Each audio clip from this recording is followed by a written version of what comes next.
इन लोगों की लग गई हो साहब, देखिए इधर सर, देखिए। नमस्कार, मैं रविश कुमार। 23 करोड़ की आबादी वाले उत्तर प्रदेश में अपराध की घटनाएं खत्म हो जाएंगी, ऐसा तो कभी नहीं हो सकता। लेकिन अपराध की कई बड़ी घटनाओं के सामने जब प्रशासनिक व्यवस्था जर्जर नजर आती है, तब वह भी एक कारण बन जाता है। यानी जब तक यह ठीक नहीं होगा, अपराध की दरों में कमी नहीं आएगी। पिछले कुछ महीनों से उत्तर प्रदेश अपराध की घटनाओं को लेकर चर्चा में है। कानपुर के गैंगस्टर विकास दुबे ने पुलिस पर ही हमला कर दिया था और उसके पहले आजमगढ़ में अनुसूचित जाति के सरपंच सत्यमेव जयते की हत्या करने के बाद हत्यारे उनके ही घर गए और बताने के मार दिया है। हाथरस में आरोपियों के पक्ष में पंचायत तक करने दी गई। 13 से 16 अक्टूबर के बीच अमर उजाला में अपराध से छपी कुछ खबरों को देखें तो अपराध की प्रकृति, क्रूरता, कारण और प्रशासन सब अपनी अपनी जगह चरमराते नजर आएंगे। 16 अक्टूबर को गोरखपुर से खबर है कि नानी और नाती की गला रेत कर हत्या कर दी गई। जांच में पुलिस जुटी है। 16 अक्टूबर को ही बाराबंकी से खबर है कि फसल की रखवाली कर रहे युवक की गोली मारकर हत्या कर दी गई। 15 अक्टूबर को पूर्व विधायक हत्याकांड के मुख्य आरोपी हिस्ट्री शीटर ने पेट्रोल पंप पर बरसाई गोलियां, एक की मौत, गार्ड घायल। 15 अक्टूबर की एक और खबर है फर्रुखाबाद की। 5 लाख की फिरौती के लिए अपहरण कर बालिका की हत्या कर दी गई। शव बोरी में भरकर शौचालय के टैंक में फेंक दिया। 15 अक्टूबर की ही खबर है अयोध्या से अपहृत युवक का शव वाराणसी में गोमती नदी में मिला।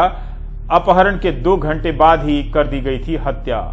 यह भी 15 अक्टूबर की घटना है कि पहले फ्रेंचाइजी संचालक से लूटे 3 लाख, फिर बाइक लूटने के लिए एक युवक की गोली मारकर हत्या। 15 अक्टूबर की एक और खबर है फिरोजाबाद की। युवक की गोली मारकर हत्या कर दी गई है। गांव के ही युवक पर आरोप है। 13 अक्टूबर की खबर है कि मैलानी चेयरमैन के लापता पति की गला घोटकर हत्या कर दी गई। शव को नहर में फेंका, 4 आरोपी गिरफ्तार। और इसी दिन की खबर है जौनपुर में सनसनीखेज वारदात से हड़कंप, झाड़ फूंक करने वाले की हत्या कर दी गई। 13 अक्टूबर को आजमगढ़ से खबर है कि 2 दोस्तों की हत्या कर दी गई। भारत में हर दिन 79 हत्याएं होती हैं। इनमें से 13% हत्याएं उत्तर प्रदेश में होती हैं। 2016 से 2018 के बीच हर साल 4000 से अधिक हत्याएं यहां हुई हैं। 2019 में पहली बार यह संख्या 4000 से नीचे गई है। 2018 में 4018 हत्याएं हुई थी उत्तर प्रदेश में एक साल में, और 2019 में 3806 हो गई। राष्ट्रीय अपराध शाखा ब्यूरो की रिपोर्ट के अनुसार यूपी में 10 हत्याएं हर दिन होती हैं। 23 करोड़ आबादी है उत्तर प्रदेश की। इसके बाद भी यूपी में पुलिस सिस्टम ऐसा नहीं दिखता जिस पर भरोसा किया जा सके। 1 अगस्त को ही गाजियाबाद के लोनी में एक 10 साल की बच्ची की बलात्कार के बाद हत्या कर दी गई। अपराधी उसका शव उसी के घर में टांग कर चले गए। पुलिस ने आरोपी को पकड़ा और छोड़ दिया। अगर उसके साथ हुई पूछताछ का वीडियो वायरल नहीं हुआ होता 2 महीने के बाद, तो आरोपी के बारे में पता नहीं चलता। अब जांच की बात हो रही है। ये हाल तब का है जब हमने इस घटना को देश की बात में दिखाया था। हमारे सहयोगी मुकेश सिंह सेंगर ने इसे रिपोर्ट किया था। और भी जगहों पर इस घटना को कवरेज मिला था। स्थानीय लोग कैंडल मार्च कर रहे थे। इस घटना का जिक्र इसलिए भी कर रहा हूं क्योंकि इसके पहले हाथरस की घटना में पुलिस की जांच को लेकर सवाल उठे थे। एक उम्मीद की जाती है कि इससे दूसरी घटनाओं की जांच में सतर्कता आएगी, लेकिन पता चलता है कि लोनी में किस तरह से इस वीडियो को छिपा लिया गया और आरोपी को छोड़ दिया गया। सोचिए, हत्या और बलात्कार का आरोपी थाने में कथित रूप से आरोप कबूल कर रहा है, उसका वीडियो है और पुलिस उसे छोड़ देती है, जाने देती है। वीडियो वायरल होता है तो जांच होती है। इस मामले में एक डीएसपी ने ही आरोप लगाया था कि दारोगा ने उनका तबादला करा दिया है। बलिया का मामला आपके सामने है। अधिकारियों की मौजूदगी के बीच कोटे की दुकान की नीलामी चल रही थी। अधिकारी वहां पर थे, लेकिन एक शख्स हथियार लेकर वहां मौजूद था। उसे इस बात का भय भी नहीं रहा कि हथियार लेकर अधिकारियों के सामने नहीं जाना चाहिए, बल्कि उसने इन दोनों के सामने तमाम बड़े अधिकारियों के सामने जयप्रकाश पाल को गोली मार दी। ऐसा करने वाला धीरेन्द्र सिंह बीजेपी का स्थानीय नेता है और विधायक सुरेंद्र सिंह का करीबी बताया जाता है। पुलिस ने मौके पर उसे पकड़ा और छोड़ दिया। यही नहीं, हत्या में इस्तेमाल पिस्तौल भी उसे ले जाने दी। यह पुलिस है यूपी की। बीजेपी विधायक सुरेंद्र सिंह का कहना है कि धीरेन्द्र उनका साथी है। वो बयान दे रहे हैं, उसने आत्मरक्षा में गोली चलाई है। वह विधायक रहें या ना रहें, लेकिन एक स्वाभिमानी और संस्कारी व्यक्तित्व की रक्षा नहीं कर पाए तो उनके विधायक रहने का कोई मतलब नहीं। यह विधायक जी ने कहा। हम और आप समझ रहे हैं कि अपराध का मामला है, लेकिन विधायक जी तो इसे संस्कार और स्वाभिमान के लेवल पर ले गए हैं। बस राष्ट्रहित बताना बाकी रह गया था। ये बलिया का दुर्जनपुर गांव है। सरकारी राशन की दुकान के अलॉटमेंट में पुलिस की मौजूदगी में अपराधी गोलियां चला रहे हैं। 10 राउंड की फायरिंग की आवाजें तो इस वीडियो में भी रिकॉर्ड हैं, सुनी जा सकती हैं। आरोप है कि इनमें बीजेपी विधायक सुरेंद्र सिंह का करीबी साथी धीरेन्द्र सिंह भी था। गोली चलाते उसकी तस्वीर भी वायरल हो रही है। उधर के आदमी जनबा धीरेन्द्र प्रताप सिंह उर्फ डब्लू सिंह के पार्टी जनबा की ईंट पत्थर जनबा डंडा चलाना चालू कर दिए। इधर से भी झगड़ा हुआ जनबा, तो उसमें जनबा 3 आदमी फायर कर रहे थे। एक बाहरी बदमाश था, हम पहचानते नहीं हैं, और अजय सिंह भी फायर किए हैं। चश्मदीद कहते हैं कि धीरेन्द्र सिंह ने जयप्रकाश पाल की हत्या कर दी। पुलिस ने मौके पर गोली चलाते धीरेन्द्र सिंह को पकड़ भी लिया। इस वीडियो में पुलिस उसे पकड़े नजर भी आ रही है। पुलिस पे आरोप है कि वो उसे वहां से थोड़ी दूर बंधे पे ले गई और वहां पहुंच के उसे भगा दिया। जयप्रकाश के घर वालों का सवाल है कि ऐसा क्यों हुआ। धीरेन्द्र प्रताप सिंह हमारे भाई को गोली मार करके भाग रहे थे, तो सूर्यकांत पांडे ने जो उसको जब दबोच लिया। दबोचने के बाद सिपाही ने 4-5 डंडा मार करके और सड़क पर लिया करके भगा दिए। 2-4 डंडे जनबा जे मार करके जो सभी सिपाही ने बाहाँ ऐठ करके जनबा के बांधे पर लिया करके, उसके जनबा के साथ में हथियार भी था, हथियार भी दे दिया और उनको भगा दिया। हम लोगों का जनबा की प्रशासन पिठिया लिया और बंधे पर ले जा करके छोड़ दिया। तो उस अपराधियों का जनबा की जब प्रशासन के जनबा हवाले हो गया जनबा, तो प्रशासन क्यों छोड़ दिया, मैं यही जानना चाहता हूँ। सीएम योगी के आदेश पर वहां मौजूद सभी पुलिस वाले सस्पेंड कर दिए गए हैं और आरोपियों को पकड़ने के लिए दबिश दी जा रही है। जो भी यहाँ कल पुलिसकर्मी तैनात थे, उन सबको सस्पेंड कर दिया गया है और शासन ने जो अधिकारी थे उनको खिलाफ भी कार्रवाई की है। मैं इतना ही कहना चाहूँगा कि कार्रवाई बहुत स्ट्रॉन्ग कार्रवाई होगी, किसी को बख्शा नहीं जाएगा और इन अपराधियों को मैसेज दिया जाएगा कि जुर्म करने का मतलब क्या होता है। बलिया के बीजेपी विधायक सुरेंद्र सिंह हत्या आरोपी धीरेन्द्र की हिमायत में उतर आए हैं। उनका कहना है कि उसने आत्मरक्षा में गोली चलाई है, अगर वो गोली ना चलाता तो मारा जाता। धीरेन्द्र सिंह यदि आत्मरक्षा में गोली नहीं चलाया होता तो कम से कम उसके परिवार के दर्जनों लोग मार दिए गए होते और उनके गोल के दर्जनों लोग मार दिए गए होते। और दर्जनों लोग जब मारे जाते तो ये प्रशासन पता नहीं क्या सोचता।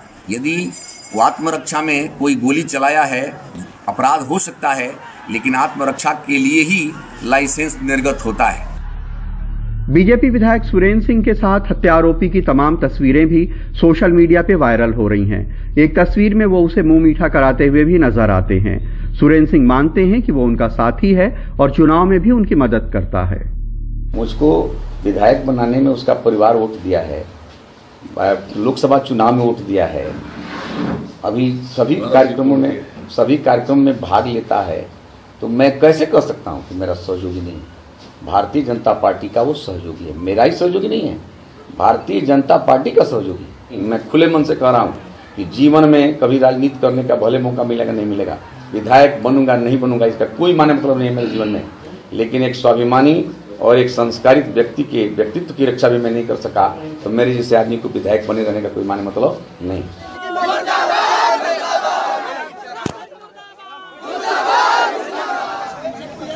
बीजेपी विधायक सुरेंद्र सिंह अपनी ही सरकार की पुलिस से बहुत नाराज हैं। उनका कहना है कि पुलिस सिर्फ उनके साथी के खिलाफ कार्रवाई कर रही है, दूसरे पक्ष को बचा रही है। प्रशासन द्वारा की जा रही एक तरफा कार्रवाई की मैं निंदा करता हूं। प्रशासन एक तरफा कार्रवाई करके न्याय को का गला घोट रहे हैं। जब एक तरफ से 6 महिलाएं चोटिल होकर के हॉस्पिटल में भर्ती हैं और एक आदमी बनारस रेफर हो चुका है, उनके पीड़ा को कोई नहीं देख रहा। पुलिस की मौजूदगी में इस तरह खुलेआम गोलीबारी होना, किसी की हत्या हो जाना, ये तो गंभीर बात है ही।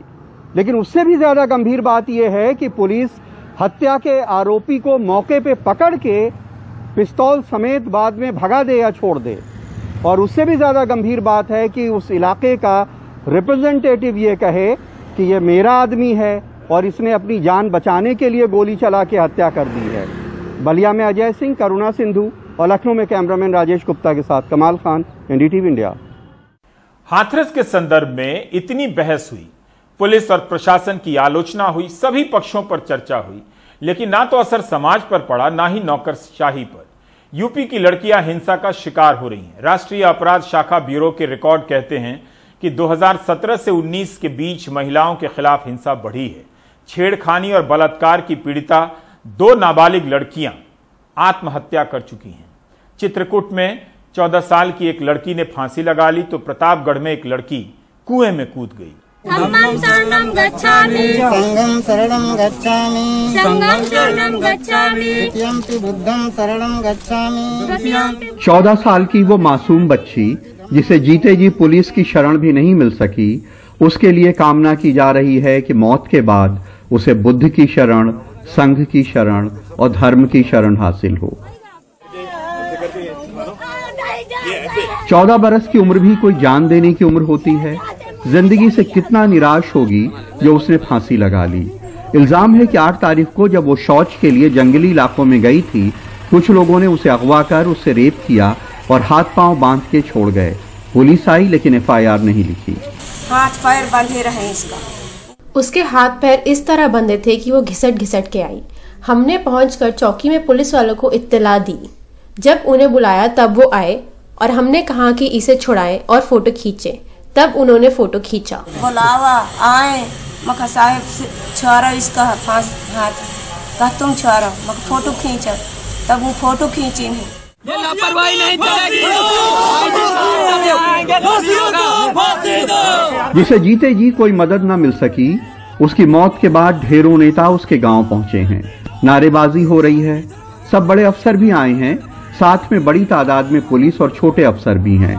बड़े अफसरों ने अब उसकी मौत के बाद रेप का केस भी दर्ज करवा दिया है और 2 लोग सस्पेंड भी कर दिए हैं। और पूरा जानकारी करने पर यहाँ का जो चौकी इंचार्ज है अनिल साहू और थाना अध्यक्ष करवी का, ये दोनों का जो है इस घटना में 8 तारीख का एक घटना होना जो बताया गया, उसमें जो लापरवाही पाई गई, उस लापरवाही में दोनों अधिकारियों को निलंबित कर दिया गया। उधर प्रतापगढ़ के पुआसी गांव में दबंग शोहदों की छेड़खानी से आजिज आके एक 17 साल की लड़की ने कुएं में कूद के जान दे दी। लड़की के परिवार वालों का इल्जाम है कि पड़ोस के 3 दबंग लड़के पिछले 6 महीने से उसके साथ छेड़खानी कर रहे थे। लड़की की मां कहती है कि रात में उन्होंने घर में घुस के लड़की से अश्लील हरकतें भी की थीं। कौन कौन लोग छेड़खानी कर रहे थे आपकी लड़की के साथ में? गुन्नू तिवारी हमारे घर में घुसे थे। अच्छा। उसके बाद में रात में गुड्डू धमकिया है कि वो यही रही, कुछ कह नहीं सकती हो, जौन चाहत तो उन होई। उसके बाद सुबह 6 बजे से 10 बजे तक डब्बू सिंह हमारे मोहार गुड्डू सिंह घेरे। पुलिस का कहना है कि लड़की के घर वालों ने पुलिस से पहले शिकायत नहीं की थी, वरना कार्रवाई करते। अब उनके खिलाफ मुकदमा दर्ज कर कार्रवाई हो रही है। अभियुक्त गुड्डू सिंह को हिरासत में लेकर पुलिस के द्वारा पूछताछ की जा रही है। दूसरा अभियुक्त इसका भाई डब्बू सिंह और इसके ढाबे पे काम करने वाला गुन्नू तिवारी, इनकी गिरफ्तारी के लिए 3 टीमें मेरे द्वारा गठित कर दी गई हैं। एडिशनल एसपी वेस्ट के नेतृत्व में 3 टीमें काम करेंगी। बहुत जल्दी इन दोनों को भी गिरफ्तार कर लिया जाएगा। महिलाओं के प्रति होने वाले अपराध पे आम जनता में तीखी भावनात्मक प्रतिक्रियाएं होती हैं और इससे सरकार की छवि भी खराब होती है। मुख्यमंत्री योगी आदित्यनाथ ने कानून व्यवस्था से जुड़े सारे अफसरों को ताकीद की है कि इन पर रोक लगाई जाए और अपराध होते हैं तो उस पर फौरन कार्रवाई की जाए। प्रतापगढ़ में अमितेंद्र, चित्रकूट में परवेज और लखनऊ में कैमरामैन राजेश गुप्ता के साथ कमाल खान, एनडीटीवी इंडिया। उत्तर प्रदेश में हर दिन 11 मामले रेप के दर्ज होते हैं और ये केवल वो मामले हैं जिनकी शिकायत दर्ज कराई जाती है। महिलाओं को कानूनी सहायता देने वाली संस्था आली ने एक अध्ययन किया था 2016 से 19 के बीच बलात्कार के 14 मामलों का।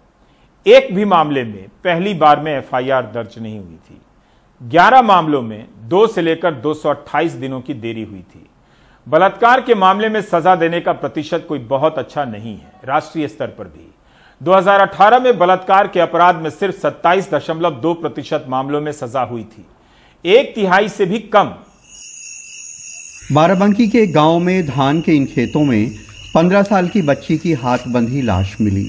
उसकी लेगिंग जिस्म से उतरी हुई थी। वो 4 बजे के करीब खेत में काम करने गई थी, देर तक नहीं आई, ढूंढने पे लाश मिली। अरे वो धान काटने गई थी, अब जो हुआ हम नहीं जानते। तुम बॉडी देखा जब? जी। क्या दिखा तुमने? अरे वो लेगे उसके नीचे थी, हाथ बंधे थे और पड़ी थी तिरछा। अच्छा। तो क्या रिश्ता है तुम्हारी उस लड़की से? हमारी लड़की है, चाचा है उसके। सगी चाचा है? जी। अब गांव में पुलिस लगी है, मुजरिम की तलाश हो रही है। पुलिस ने रिपोर्ट दर्ज कर ली है। डेड बॉडी का पंचनामा भर करके विधिक कार्रवाई की जा रही है। इसे का जो है साक्ष्य संकलन हेतु एडिशनल एसपी साउथ के नेतृत्व में एक टीम का गठन कर दिया गया है। शीघ्र ही इसमें समस्त वैधानिक कार्रवाई की जा रही है। बांदा में एक 7 साल की बच्ची रेप के बाद अस्पताल में भर्ती है, जहां उसकी हालत गंभीर है। बच्ची घर में अकेली थी, तभी एक पड़ोसी ने घर में घुस के उसके साथ रेप किया।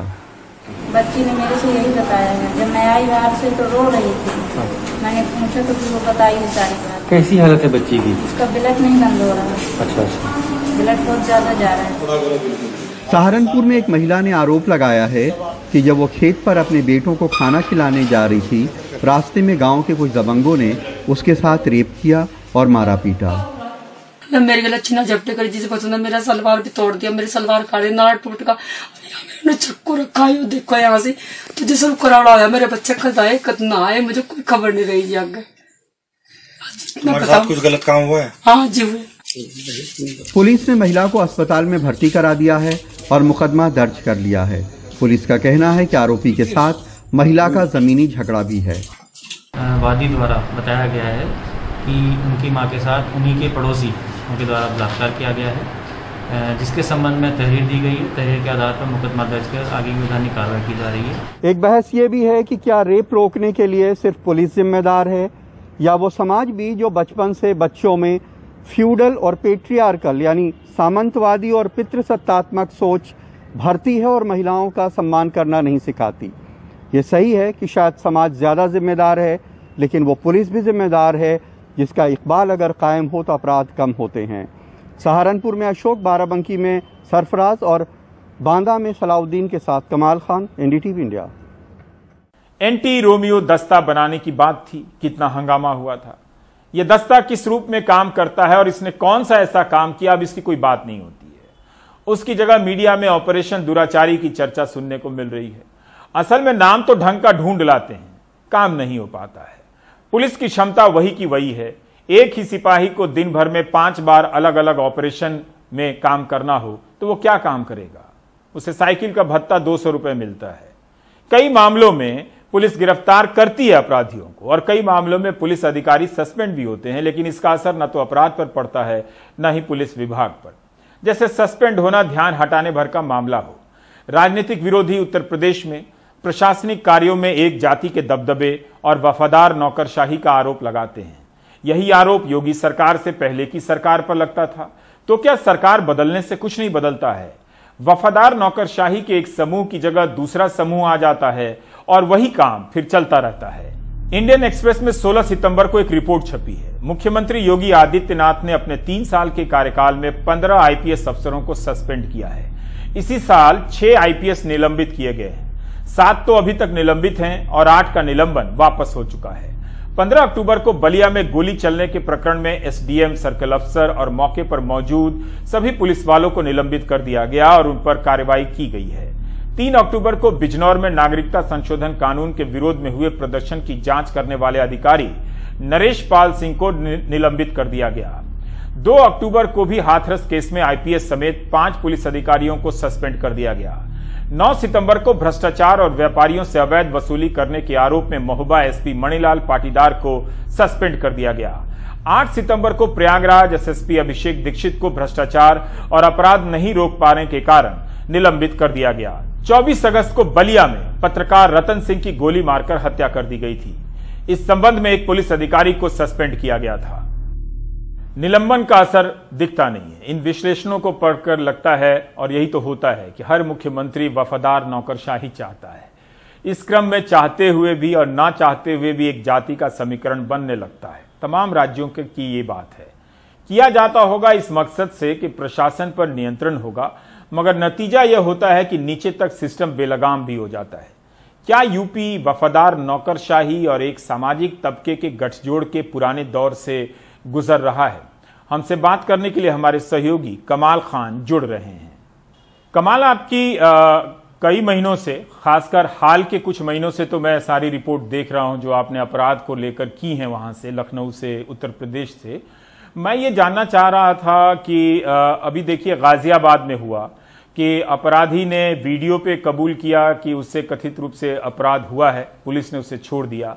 बलिया का ये मामला है कि पुलिस गोली चलाने वाले को पकड़ती है और फिर हथियार के साथ जाने भी देती है। क्या आपको लग रहा है कि यूपी पुलिस के भीतर ऐसा कुछ हो गया है जिसके कारण बार बार ऐसी खबरें सुनने को, देखने को मिल रही हैं? देखिए, ऐसा है कि कई बार पुलिस ऊपरी दबाव में होती है और कई बार पुलिस जो है वो अपने आप अपने इंटरेस्ट में इस तरह का काम करती है। क्योंकि यहां जो गोलियां चल रही थी, आप सोचिए कि 10 राउंड फायर गिने जा सकते हैं इस वीडियो में।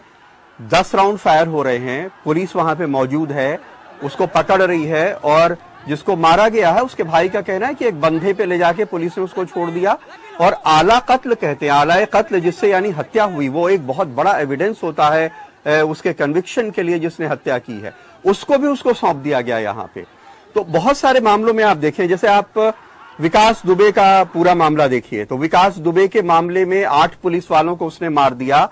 कानपुर के देहात के उसके थाने के 2 दारोगाओं को गिरफ्तार करके जेल भेजा गया है इस आरोप में कि वो विकास दुबे से मिले हुए थे और अपने साथियों की हत्या कराने के लिए उन्होंने मुखबरी की पूरी, और उनका उसमें हाथ था। यही नहीं, वहां के लोग कई सारे बताते थे गांव में बाद में कि जब हम FIR कराने के लिए थाने में जाते थे, वो कहते थे पहले विकास भैया की अदालत में जाओ, पहले वो मुकदमा सुनेंगे, उसके अगर नहीं हो पाएगा तब मेरे पास आना। वो FIR नहीं लिखी जाती थी। तो पुलिस किस तरह मिली हुई है, कभी ऊपरी दबाव में, कभी अपने लालच में, ये तमाम जगहों पे देखने को मिलता है। पर कमाल, इतने सारे सस्पेंड किए गए, IPS, दर्जनों IPS योगी आदित्यनाथ ने सस्पेंड किए, पर अब भी नहीं लगता कि कोई इकबाल में कोई फर्क आया है। क्या आपको लगता है कि जैसा कि आरोप लगाया जाता है कि एक वफादार नौकरशाही की चाह में पुलिस महकमा बेलगाम हो गया है, ये बात सही है? देखिए, ऐसा है कि अगर आप हाथरस के केस में जो इलाहाबाद हाई कोर्ट की लखनऊ बेंच ने जो ऑर्डर दिया है, अगर आप सिर्फ उस ऑर्डर को पढ़ लें तो उसे यही बात समझ में आती है। आप देखिए, उस ऑर्डर में लिखा हुआ है कि जो आपने रात में शव को जलाया, ये गैर कानूनी था, आपने उसके मानवाधिकार का उल्लंघन किया। उसमें लिखा है कि हमने ADG से पूछा कि आपने ये बयान क्यों दिया कि लड़की के साथ रेप नहीं हुआ है। DM ने क्यों बयान दिया कि लड़की के साथ रेप नहीं हुआ है। आपने कहा कि लड़की के शरीर पर स्पर्म नहीं मिला है। आप उस जांच कमेटी का हिस्सा नहीं थे और वो जांच कमेटी जांच कर रही थी, जांच पूरी नहीं हुई थी। तो जांच जब अधूरी है, इसके बीच में अगर आप ये घोषणा कर रहे हैं कि रेप नहीं हुआ है, तो इससे क्या साबित होता है? आप अपने पॉलिटिकल मास्टर्स को खुश करने के लिए और अपनी खाल बचाने के लिए यह घोषणा कर रहे हैं। अदालत ने अपने ऑर्डर में लिखा है कि हमने उनसे कहा कि इस लड़की के जिस पे स्पर्म का नहीं मिलना, इस बात का अकेला सबूत नहीं है कि रेप नहीं हुआ है, बहुत सारे एविडेंस होते हैं। तो आप अगर उसको देखिए, जिस तरह से पुलिस कर रही थी, पूरे कांड के बीच में हर मीडिया हाउस को फोन करके कहा जा रहा था कि रीढ़ की हड्डी उसने तोड़ा नहीं है, बल्कि गर्दन दबाने में कोई हड्डी डैमेज हो गई है जिससे उसकी आधी बॉडी पैरालाइज हो गई है। तो अब रीढ़ की हड्डी चाहे वो हथौड़ा मार के तोड़े या रीढ़ की हड्डी गर्दन की कोई हड्डी दबाने से टूट गई हो, एक ही बात हुई। लड़की के साथ रेप ना भी साबित हो, लेकिन हत्या तो हो गई। कोई हत्या इतना मामूली क्राइम तो नहीं है कि एक लड़की इस दुनिया में नहीं रही। एक 20 साल की लड़की अपने माँ बाप परिवार की चहेती, लेकिन जिस तरह से सारे प्रशासन ने मिल करके जितने तरह के कुतर्क किए, जितने तरह की बातें की, ये मीडिया के, जनता के कहने की बात नहीं है, ये तो हाई कोर्ट अपने ऑर्डर में लिख रहा है उनके खिलाफ। पर कमाल, आज भी प्राइम टाइम में हमने आपकी 3-3 स्टोरी देखी है। मैं यही जानना चाहता हूं कि जैसे उन्नाव रेप केस का मामला था, सीबीआई ने अधिकारियों की शिकायत में का पत्र लिखा, इनकी भूमिका संदिग्ध थी, लेकिन फिर भी सरकार उन अधिकारियों के खिलाफ कोई कार्रवाई नहीं करती है। लेकिन दूसरी तरफ दिखता भी है कि कार्रवाई हो रही है, कुछ आईपीएस को सस्पेंड किया जा रहा है। मैं आपसे जानना चाहता हूं कि क्या इस तरह के आरोपों में बहुत दम है कि थाने से लेकर ऊपर तक एक जाति व्यवस्था या एक वैचारिक व्यवस्था या एक वफादार व्यवस्था का सिस्टम उत्तर प्रदेश की नौकरशाही में, जैसा कि हर सरकारों में होता है, यहाँ भी है? देखिए, ये बहुत आज से नहीं है, बहुत पुराने समय से है। और जब मायावती की सरकार आती है तो किसी जाति के लोगों के तरफदारी की बात उठती है। जब मुलायम सिंह अखिलेश यादव की सरकार आती है तो थानों में किसी एक जाति के लोगों के वर्चस्व की बात उठती है, तमाम महत्वपूर्ण ओहदों पे उठती है। इसी तरह अब जो आपके नेता हैं संजय सिंह, उन्होंने इस सरकार में एक जाति के लोगों के तमाम जिलों में और महत्वपूर्ण पदों पे तैनात होने के आरोप लगाए हैं। आप देखिए कि क्या है कि अब जैसे विकास दुबे जैसा क्रिमिनल, जिसके खिलाफ 60 क्रिमिनल केसेस चल रहे थे, उसके थाने में भी उसके सारे सजातीय लोगों की भरमार थी। तो होता क्या है कि बहुत बार सरकार की भी मंशा होती है कि उसके वफादार लोग हों, और बहुत बार क्या होता है कि जो एमएलएज होते हैं पावरफुल, जो सरकार के एमएलएज होते हैं, कई बार विपक्ष के एमएलएज जिनकी सरकार में चलती है वो भी ऐसा करते हैं कि अपने मुवाफिक और अपनी जाति के लोगों की पोस्टिंग लोकल एडमिनिस्ट्रेशन में और थानों में कराते हैं ताकि कोई भी मसला होने पे उनको फायदा हासिल हो। जी, बहुत बहुत शुक्रिया कमाल खान, इन सब बातों पर हमसे बात करने के लिए। उत्तर प्रदेश की घटनाओं पर आप नजर रख रहे हैं, तो कमाल की बातों से समाज का चेहरा तो दिखता ही है, लेकिन आप देखिए कि किस तरह की नौकरशाही हमें दिख रही है और वो क्या करती हुई नजर आ रही है, जिसके लिए हम टैक्स देते हैं, जिसके लिए हम इतनी मारामारी करते हैं, इतनी उम्मीदें रखते हैं, लेकिन उसकी वफादारी किस तरफ है। अगर इसका ही एक उदाहरण आपको दूसरे प्रदेश से दूं, वैसे किसी भी प्रदेश से मिल जाएगा, तो असम से मैं देना चाहता हूं। वहां पर सीआईडी जांच चल रही है सब इंस्पेक्टर भर्ती मामले में, और इस जांच में कुमार संजीत कृष्ण की भूमिका संदिग्ध पाई गई है। ये संजीत कृष्ण जो हैं वो करीमगंज के एसपी थे, रविवार को उनका तबादला कर दिया गया, अब वो गिरफ्तार है। पुलिस का अधिकारी ही अपने महकमे में भर्ती के नाम पर घपला कर रहा है। हाल ही में असम में 597 सब इंस्पेक्टर की बहाली के लिए लिखित परीक्षा होने वाली थी। क्वेश्चन ही पहले से लीक हो गया। 20 सितंबर को होने वाली परीक्षा स्थगित हुई और 22 नवंबर की नई तारीख आई। आरोप है कि संजीत कृष्ण ने प्रश्नों की तस्वीर उतार ली थी और इस मामले में 50 लोग अरेस्ट हुए हैं। इसमें एक सेवानिवृत्त आईपीएस अधिकारी पीके दत्ता भी हैं, बीजेपी के नेता दिबान डेका भी हैं। पार्टी ने अपने इस नेता को निकाल दिया है। कोरोना के कारण कितने लोगों की नौकरियां चली गईं, लोगों के पास लोन चुकाने के पैसे नहीं हैं, लेकिन इस टाइम में असम में 597 सब इंस्पेक्टर की बहाली में पर्चा लीक कराकर कुछ लोग पैसे बना रहे हैं। खेल देखिए कितना किस तरह का चलता है। पुलिस ने ही बताया है कि 6 करोड़ रुपए बरामद हुए हैं, जो आरोप है कि ये पैसे उम्मीदवार से लिए गए थे कि चोरी से आपको सब इंस्पेक्टर बना देंगे। उस पुलिस से हम उम्मीद भी करें कि वो ईमानदारी से काम करे तो थोड़ा ज्यादा है। बाकी ब्रेक के बाद।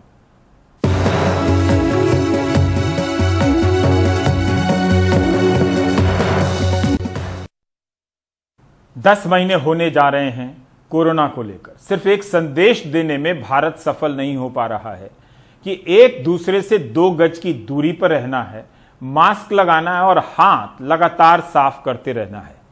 अब इसके निर्देश और नियम बेमानी हो चुके हैं। कुछ लोग पालन कर रहे हैं और ज्यादातर लोग पालन नहीं कर रहे हैं। लेकिन ऐसा नहीं है कि कोरोना का असर कम हो गया है। बिहार के कैबिनेट मंत्री कपिल देव कामत का कोरोना से निधन हो गया। भारत में कोरोना से 1,12,161 से अधिक लोगों की मौत हुई है। कोरोना के जो मरीज ठीक भी हो रहे हैं उन पर भी कई शोध हो रहे हैं, जिनके शुरुआती नतीजे बता रहे हैं कि ठीक होने के बाद भी ऐसे मरीजों को दूसरी कई बीमारियां हो जा रही हैं। कोविड के इलाज में लगे डॉक्टर और स्वास्थ्य कर्मियों को भी तरह तरह की शिकायतें आ रही हैं। नींद न आने से लेकर अवसाद तक से वो जूझ रहे हैं। अप्रैल से लेकर अब तक महाराष्ट्र के स्वास्थ्यकर्मी कई बार अपनी सुरक्षा की मांगों के साथ सड़कों पर उतरे हैं। करीब 6 महीने से लगातार कोविड ड्यूटी पर तैनात हमारे डॉक्टर नर्स अब खुद मानसिक रोगी बन रहे हैं। राज्य में 45,000 डॉक्टरों वाली इंडियन मेडिकल एसोसिएशन महाराष्ट्र ने चौंकाने वाले आंकड़े बताए हैं। आईएमए महाराष्ट्र के मुताबिक गंभीर कोविड मरीजों की ड्यूटी पर तैनात 25% आईसीयू फिजिशियन और इंटेंसिविस्ट मानसिक तनाव से गुजर रहे हैं। आईएमए महाराष्ट्र के मुताबिक कोविड दौर में राज्य में 40% रेजिडेंट डॉक्टर्स दिमागी तौर से परेशान हैं। एसोसिएशन के मुताबिक कोविड तनाव के कारण स्वास्थ्य कर्मियों में शराब और सिगरेट की लत में 30% का इजाफा हुआ है। ये तनाव की वजह से काफ़ी डॉक्टरों में ये अल्कोहल की मात्रा या बार बार अल्कोहल लेना या स्मोकिंग बढ़ना, ये चीज़ें नज़र आ रही है। इसमें दूसरी भी बातें हैं, जो कम से कम जो डॉक्टर्स आईसीयू में काम करते हैं, ऐसे डॉक्टर्स में ये तनाव ज़्यादा है। जो रेसिडेंट्स काम करते हैं उनमें भी ये तनाव बहुत ही ज्यादा है। अपनी पहचान छुपाते हुए कोविड ड्यूटी पर तैनात एक वरिष्ठ डॉक्टर ने एनडीटीवी को बताया कि किस तरह से उनकी एक गर्भवती सहकर्मी ने संक्रमण के बाद अपना बच्चा खोया और मानसिक तनाव का शिकार हुई। My colleague who was pregnant after infertility treatment was in 9th month of her pregnancy. ये मेरी सहकर्मी के साथ हुआ वाकया है। प्रेगनेंसी के 9वें महीने में वो कोरोना से संक्रमित हुई। दुर्भाग्यवश उनका बच्चा नहीं बच पाया। वो यकीन नहीं कर पा रही थी कि उनका बच्चा अब इस दुनिया में नहीं है। बहुत मुश्किल दौर था और मानसिक रूप से उन्हें मदद की जरूरत पड़ी। उन्हें ये समझाने में वक्त लगा कि ऐसे दौर में ये हादसा किसी के साथ भी हो सकता है। इसमें उनकी गलती नहीं है, वो फिर से माँ बन सकती हैं। It can happen to anyone at this time and she is going to be a mother another time. अपनी पहचान न जाहिर करते हुए मुंबई की एक स्टाफ नर्स ने बताया कि किस तरह कोविड मरीजों की सेवा कर रही नर्सेज हर रोज अपनों को लेकर तनाव और डर में हैं। पैंडेमिक में ड्यूटी कर रही हूँ। 7 डेज टाइम क्वारंटाइन पीरियड तो है, लेकिन अगर उसके बाद में सिम्टम्स दिखाई देते हैं या फिर मेरे घर पे इन्फेक्शन में देने के चांसेस रख सकती हूँ, ये विचारों से ही मुझे बहुत सारा टेंशन आया। तो ये भी बहुत चैलेंजिंग थिंग थी कि घर से हॉस्पिटल और हॉस्पिटल से घर आते टाइम समय भी कि मैं अपने घर वालों को तो इन्फेक्शन नहीं दे रही हूँ, मेरे वजह से उनको कुछ तकलीफ तो नहीं हो गई ना। तो ये सब ख्याल रखते हुए घर जाने के लिए भी बहुत डर लगता था। ये एक प्रकार की एंजाइटी और टेंशन का माहौल अभी भी हमारे मन में है। मुंबई के कई बड़े मनोचिकित्सक बता रहे हैं कि किस तरह मानसिक तनाव के कारण अब डॉक्टर ही डॉक्टर का सहारा ले रहे हैं। एंजाइटी और डिप्रेशन ये कुछ कॉमन ऐसे केसेस हैं जो पाए गए हैं। स्ट्रेस भी काफ़ी ज़्यादा पाया गया है। कोविड की एंजाइटी, अपने परिवार की स्वास्थ्य की एंजाइटी, अपने बच्चों की स्वास्थ्य की चिंता, ये सारी चीज़ें भी काफ़ी कॉमनली पाई गई हैं। ट्रीटमेंट के तौर पे साइकियाट्रिक और साइकोलॉजिकल लेवल पे हम हेल्प कर सकते हैं। अब डॉक्टर्स और वर्कफोर्स की बात करें, वो तो फ्रंट लाइन में होते हैं, तो उनके ऊपर खास जो स्ट्रेस आई है कोरोना पेशेंट्स को ट्रीट करने की, उसकी वजह से काफ़ी मानसिक तनाव महसूस होता है। अनलॉकिंग के साथ बिना मास्क में घूमते लोगों को देख तो लगता नहीं कि इनमें कोरोना का खौफ बाकी है, लेकिन दिन रात कोविड ड्यूटी पर तैनात डॉक्टर स्वास्थ्य कर्मियों के दर्द को सुनिए और जानिए तो शायद सोशल डिस्टेंसिंग और मास्क की अहमियत समझ में आएगी। मुंबई से पूजा भारद्वाज की रिपोर्ट, एनडीटीवी इंडिया के लिए।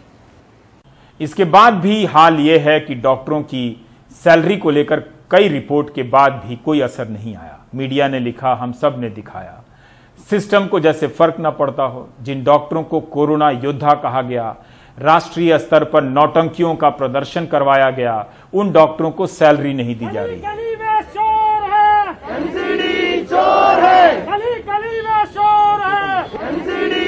आज दिल्ली में उत्तरी एमसीडी के 4 बड़े अस्पतालों के डॉक्टरों और नर्सों का जंतर मंतर पर प्रदर्शन हुआ। उत्तरी एमसीडी के कई कर्मचारियों को पिछले 4 महीने से वेतन नहीं मिला है। इनकी संख्या 40,000 के आसपास है। इसमें टीचर हैं, सफाई कर्मचारी हैं, साथ ही हिंदूराव अस्पताल, कस्तूरबा गांधी अस्पताल और 2 अन्य अस्पतालों के मेडिकल स्टाफ हैं। 5,000 मेडिकल स्टाफ को वेतन नहीं दिया गया है। सिर्फ हिंदूराव अस्पताल के ही 1500 कर्मचारियों को सैलरी नहीं मिली है। इन्होंने उपराज्यपाल को पत्र भी लिखा, लेकिन कोई फायदा नहीं हुआ। पहले मई जून के महीने से प्रदर्शन कर 4 महीने की सैलरी पाई थी। मई जून में काफी प्रदर्शन किया था। पिछले शुक्रवार से ये डॉक्टर और नर्स फिर से प्रदर्शन पर हैं। गुरुवार को इन्हें जून की सैलरी मिली, लेकिन अब भी जुलाई से लेकर अक्टूबर तक की 4 महीने की सैलरी नहीं मिली है। इस बीच इन्होंने कोविड के मरीजों का इलाज भी किया। सोमवार को दिल्ली सरकार ने बड़ा हिंदूराव अस्पताल से कोविड के मरीजों को दूसरे अस्पतालों में भेज दिया ताकि बेहतर इलाज हो। कर्मचारी कहते हैं कि महीनों से बच्चों की फीस, EMI के पैसे, घर के किराए तक नहीं दे पा रहे हैं। ये वही डॉक्टर और नर्स हैं जिनके लिए आपसे कुछ महीने पहले कहा गया था कि थाली बजाइए, घंटी बजाइए। आप देख रहे थे प्राइम टाइम। नमस्कार।